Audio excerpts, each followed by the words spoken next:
A hipótese da necessidade de um novo resgate à Grécia dentro de 4 meses foi avançada pelo Ministro da Economia de Espanha, que até se referiu ao valor do empréstimo, entre 30 a 50 mil milhões de euros. Lo que estamos negociando ahora es el tercer programa de rescate.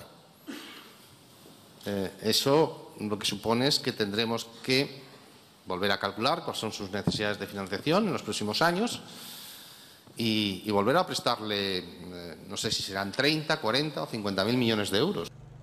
Em Bruxelas, o presidente da Comissão Europeia e a chanceler alemã garantem que falar no novo resgate à Grécia é, nesta altura, prematuro. Also erstens sind wir im Augenblick damit beschäftigt, alles zu tun, damit das zweite Griechenland-Hilfsprogramm erfolgreich zu Ende geführt werden kann. Die Kommission sich in den nächsten 4 Monaten darauf konzentrieren wird, das, was in der Eurogruppe verabredet wurde, zur Durchführung gelangen zu lassen. Ich halte das für verfrüht, über ein sogenanntes drittes Hilfsprogramm zu spekulieren. Das sollte man tunlichst unterlassen.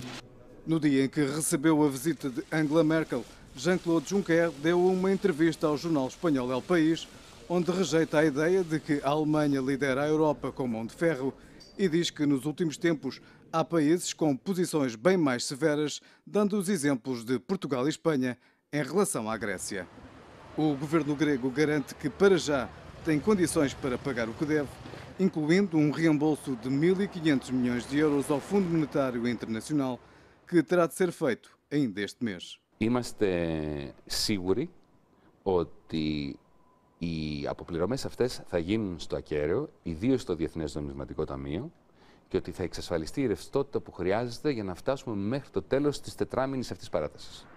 Apesar de ter conseguido um acordo que prolonga por mais 4 meses o financiamento do país, Atenas ainda não recebeu um cêntimo. Os empréstimos estão dependentes da aplicação de reformas que só devem ficar definidas na próxima semana.